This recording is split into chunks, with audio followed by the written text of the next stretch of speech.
Hi, everybody. Anthony Burrows here for Life and Finances with Sacrifice and Service. Today, I wish to talk about financial intelligence. And if you hear some laughter and singing in the background, that's some neighbors of mine having a grand time celebrating their birthday party. So just kind of ignore that in this instance. And, it's just one of those sort of things that add some humanness to it all. But let's get back to it. I want to talk about financial intelligence. Now, in the past, I've always been pushing the notion of financial literacy. And literacy basically is the ability to read and write. But now, financial intelligence and the financial literacy is just the baby steps in terms of getting your financial knowledge intact. It's the baby steps. And it's basically what it says about saving and, setting money aside and just getting that baby step going. But financial intelligence now is where after you've written down your numbers and figures, you're now able to interpret those and you're able to leverage it as a resource and then to turn it into wealth. Okay, and the primary thing about financial literacy is living below your means and they're setting money aside. But financial intelligence is about leveraging your money, understanding it even better. And I had something as I ran across some persons this week and got some information to help me to understand the importance of financial intelligence as well as financial literacy, was that I came across this family and its three generations have lived in abject poverty. What happened was that you had the first generation, which was the mother, and she had about a certain amount of children. And they all lived in this particular house. And as she passed on, it went on to her oldest daughter, who was also lived in the house. But one of the signifying marks is that, they were always, and just in a hustling lifestyle. But one of the things that kind of identifying and living in this abject poverty is that without electricity, and so the neighbor runs a drop cord across, one or two drop cords across to their structure, and they put it through the window and then plug in whatever. And her mother was doing that, the grandmother was doing that. Now you have the mother was doing it, and now it comes to the mother's children. They're doing the same thing. And in the process, no one has gone out and really gotten jobs and things of that sort. And you say, wow. And this is over a 50-year period, I understand, when you look at that. Here we are in one of the wealthiest countries on the planet, yet thousands of us are daily in a debt struggle for our financial existence. Thing is, where we were born and to whom we were born, we have not had any control over it. And the same applies with, hey, if you're born wealthy or if you're born in abject poverty. That's another item we have no say in. However, the getting/acquiring of knowledge concerning how to go about managing your money, building your wealth, is something that's well within all of our control. Now, being born in poverty and financially oblivious and dumb and illiterate is a situation we can change through the building of our financial intelligence. Yeah, it's a struggle, but it's one we have to put up and do in order to get to that point. You see, as I said, the issue of exploration for today is financial intelligence. Oh man, as we get hold of it, we can get to the point that we need to be at. See, I've been saying for the longest, and you who've listened to me in the past know I've been saying this, that schools, oh man, schools do not prepare us for the real world. You see, the Bahamas has an adult literacy rate of 95%, which means 9.5 out of every 10 Bahamians can read and write. And when you look at data in terms of adult literacy in the region, Cuba got an adult literacy rate of 99.8%, Barbados 99.7%, Trinidad 98.6%, St. Kitts 97.8%, Grenada 96%. And the thing is, all those nations in our region are above us in adult literacy. But all of those nations are below us in terms of level of wealth that's in the respective countries.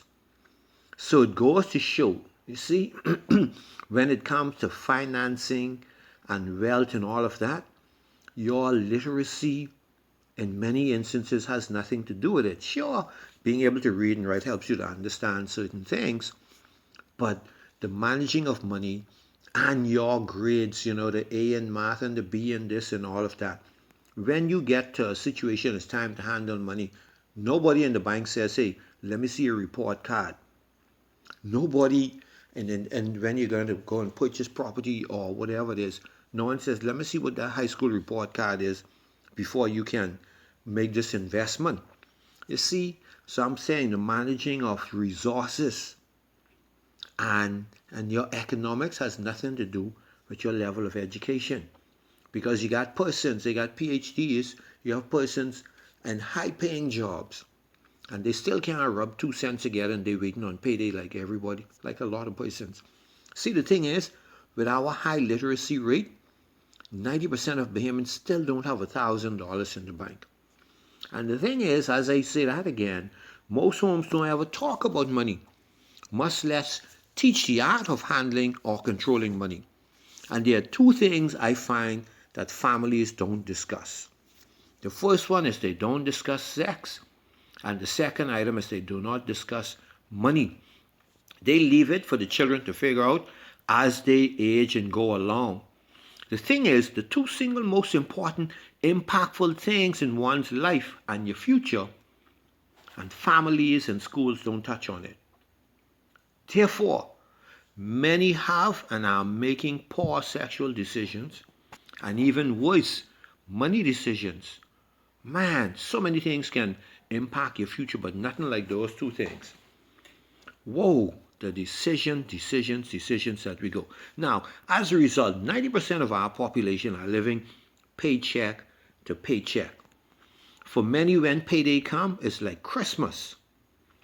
Oh man. Now, I'll go through some of the things that's required for you to be financially intelligent. Number one item as you're going for develop your financial intelligence is that you must understand your personal finances. You see, building wealth is a process and not an overnight thing.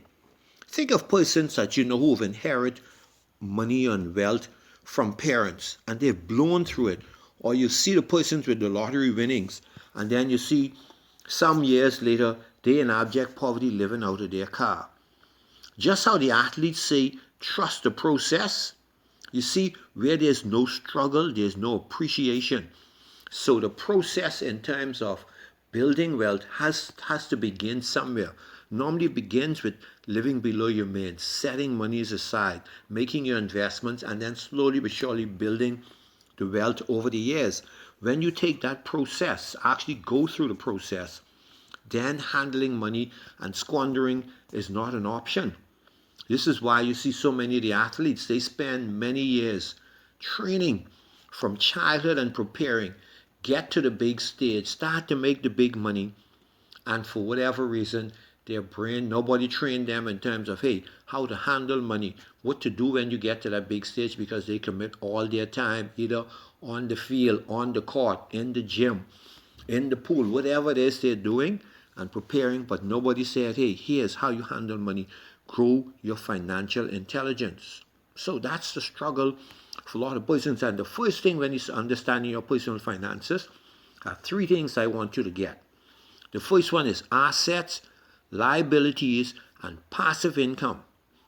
Those three words are the nucleus to financial intelligence. See, every aspect of finances fall into one of these three categories. Now, assets, and you hear me talk about it from time to time, are anything of value. It could be a person. If you own a business, your employees, they're an asset. And your business partners, they're also asset. It could be a place, that's your land, buildings, commodities, and things of that sort, and businesses. Or it could be a thing like cash, which is liquid, or stocks and bonds, to that, things of that sort. Now, you heard me mention commodities. When you think of commodities, a commodity is basically raw material or that you dig up out the ground, like how you have when we go and mine a aragonite, like Bahamians like to talk about so much, you're not hearing about it as much. but that's raw material or agricultural product like corn or soy or coffee or bananas, cassava, whatever. Those are commodities. But the main set you see on the stock market would be like gold, silver, copper, soy, pork, and different things, right? And I like to think of it when we're talking about assets. I like to remember the guy from Rich Dad, Poor Dad, I forget something, Kiyosaki. One of his things he said about assets is that, hey, it puts money in your pocket.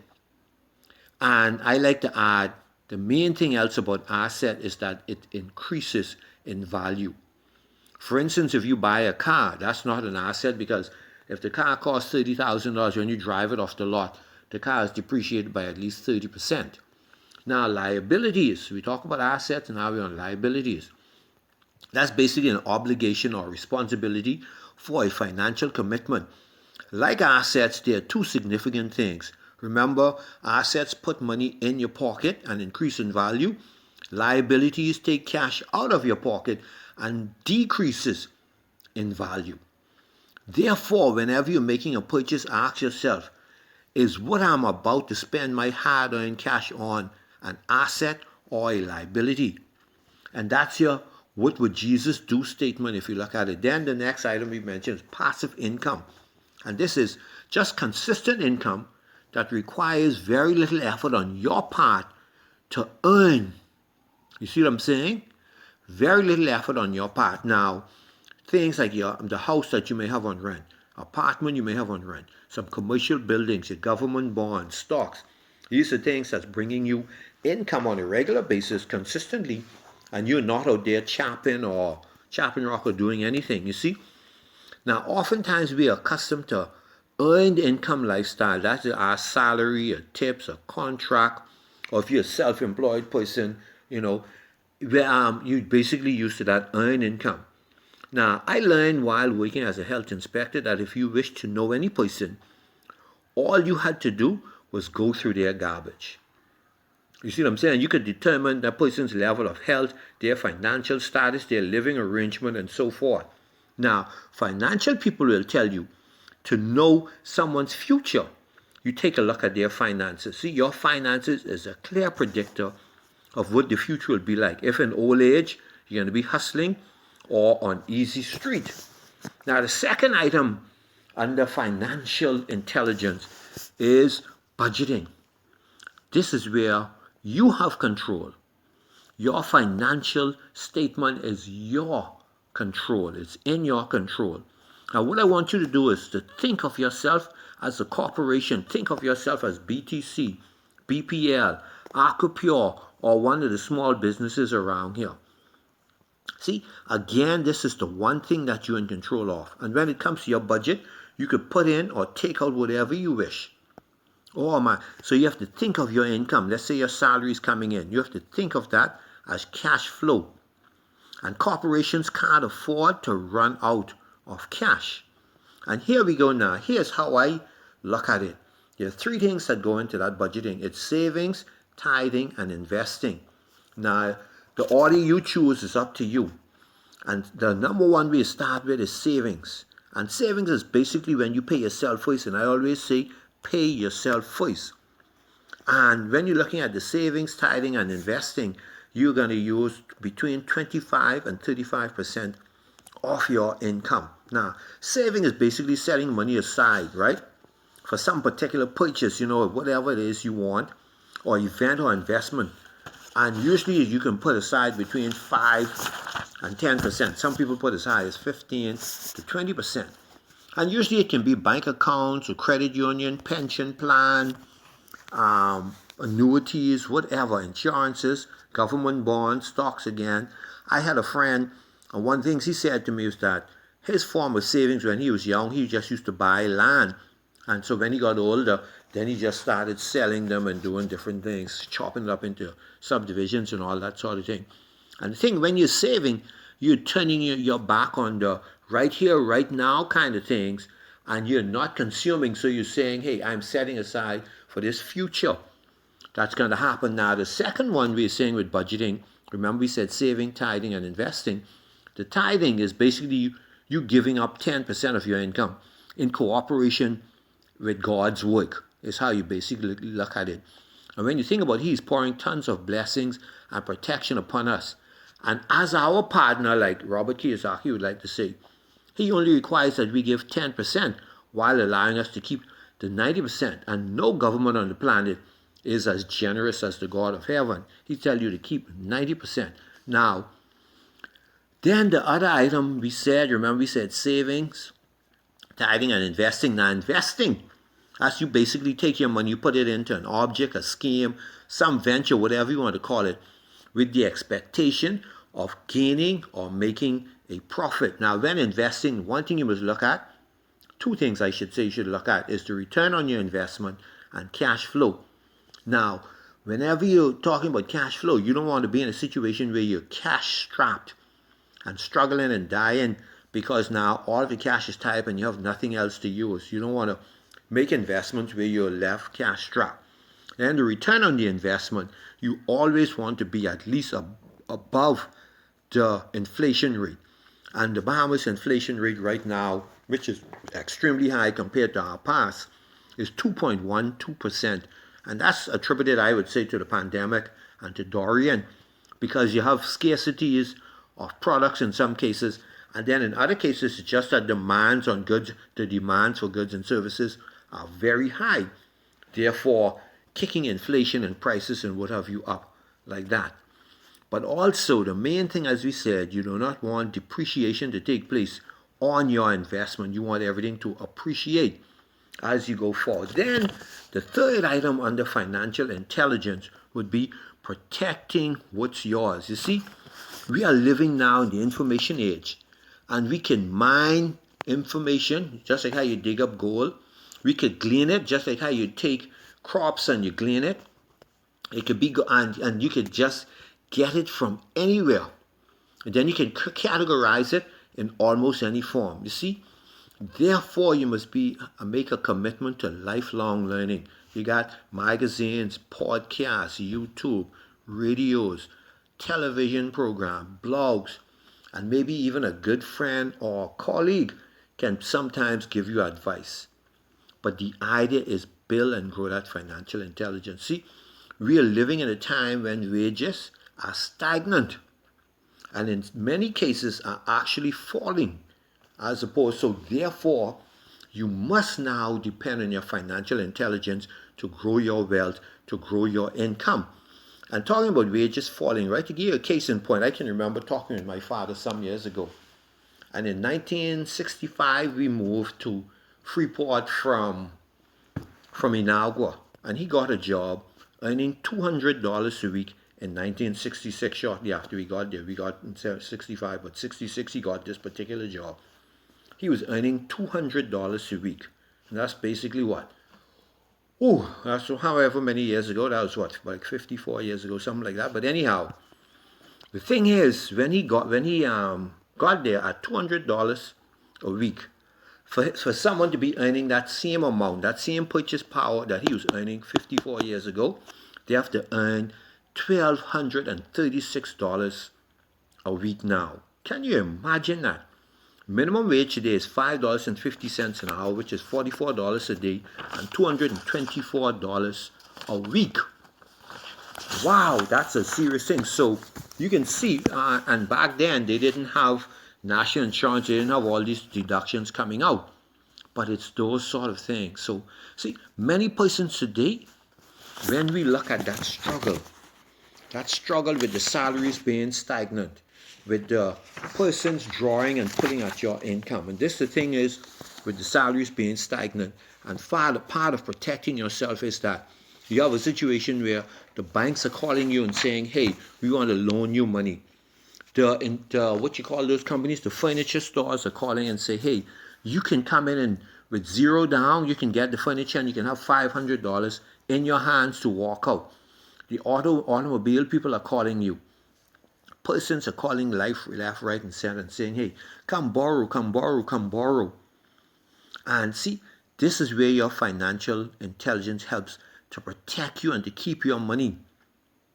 Because in developing that financial intelligence, you now know and understand how best to handle your money. You see, it puts you in control of wealth building. Just like how the athletes like to say, trust the process. I say to you, trust yourself. Build that financial intelligence. And that's the way you're going to set a legacy for yourself and for your family as time goes on from year to year. It's the process that prepares you so that when in old age, you're covered. But not so much just thinking, but then it's about covering and protecting you and your family right here, right now, making sensible decisions. And this what the idea is. So, until next time, may the God of heaven and his Son, the Christ, bless and prosper you.